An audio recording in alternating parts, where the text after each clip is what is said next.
Hey, my name is Isaiah Jones, and I'm with this channel, Amazingly Purposeful Media, and we're going to talk music theory.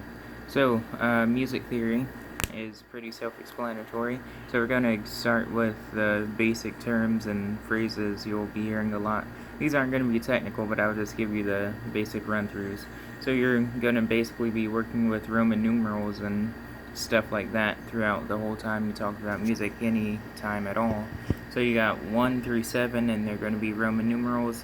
1, 5, and 4 are going to be capitalized, while all the other ones are going to be lowercase, if you will. And the really moving ones you'll hear about in a broad and general sense are the 1, 4, and 5. Basic rules: 5 goes to 1. You usually have stuff like chord progressions that are like 1, 5, 6, 4, 1. Like, that's an example. And these Roman numeral number relations relate to a chord within a scale, which is 7 notes, and then it restarts. That's a scale. Like a C major scale, where you're starting note of C and you go through all the other notes, C, D, E, F, G, A, B, and then you start over at C again, and it continually repeats as long as you stay in that same key.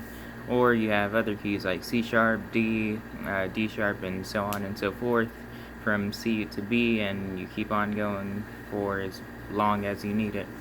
But that's basic Roman numeral and chord theory. Well, not chord theory, but scale theory. And you also find out what type of chord you get from the scale you use. Like, if I have a C major 1 chord, like that big 1, of course in Roman numerals instead, then that would be the C major chord. And if I had a let's see, what's that thing called? A 5 chord, it'd be, if you go on the scale, C, D, E, F, G, 1, 2, 3, 4, 5, that would be a G major chord. And if I had a 4 chord, C, D, E, F, it would be an F major chord. And also another good thing to remember is that whether or not it's capitalized is directly related to whether or not it's a major or a minor chord. So if I have a major chord, it's going to be a capitalized Roman numeral. If I have a minor chord, it's going to be a opposite of capitalized Roman numeral. That's lowercase. I just forgot. But anyways, you got that. And the difference between major and minor is that major is more resolved, if you will, and minor is less resolved. An example of how you can grasp this concept more is what's called a chord progression.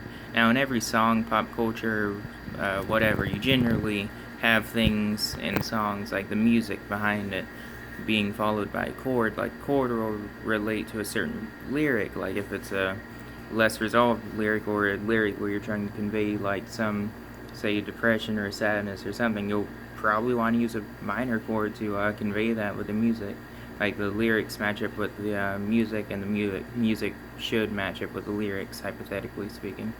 And then major chords, they're more resolved, which is why you would, if you had a lyric that was more happy, if you wanted to convey some happiness in your playing, you would probably want to use a major chord, because if you use a minor chord, it's not going to sound as resolved, and by that it won't be as happy, and so you'll be misconstruing the purpose of your music. But anyway, that's some basic breakdown. Chord progression. So if you had 1, 5, 6, 4, 1, that's a basic chord progression. And this will be the last example before I end this video, but 1, 5, 6, 4, 1. Say we're in the key of C major, C, D, E, F, G, A, B, and then starting over with the 1 chord C. You can think about the actual letters, but you could just do 1, 2, 3, 4, 5, 6, 7, back to 1. Anyways, so 1, let's take this 1, 2, 3, 4, 5, 6, 7 and apply it to the C major scale. My 1 chord is C, so I play a C. It's a major chord, so it's more resolved. You go to the 5. It's not as resolved as the 1 chord, because your 1 chord is where it's like your home base, and you play all the other chords to lead up to that home base, usually. But you play that 1 chord, get to the 5, less resolved, but still more resolved than minor chord. Then you go to the minor chord, that's 6, and it's It's not like jarring, but you know, it's something to put some contrast to the major chord, because contrast is what makes up the differentiation between major and minor anyways. Anyway, you got that 6th chord to offer up some different type of feeling of some a little maybe unresolved, but you know, just not as resolved or steady as a major chord. Then you go back to that 4 to give that feeling, that same resolved feeling that you just had with that 1 and the 5 chord. And after you go to that 4 chord, then you go back to that 1 chord, and that's how you would finish a chord progression, generally speaking, for a song you would want to sound major. Anyways, that was a 5-minute music theory. It went a little over 5 minutes, obviously, but hopefully it was informational. Hopefully, if you like it, you'll like it, and if you'd like to hear more content like this, definitely feel free to subscribe. Don't feel pressured to, but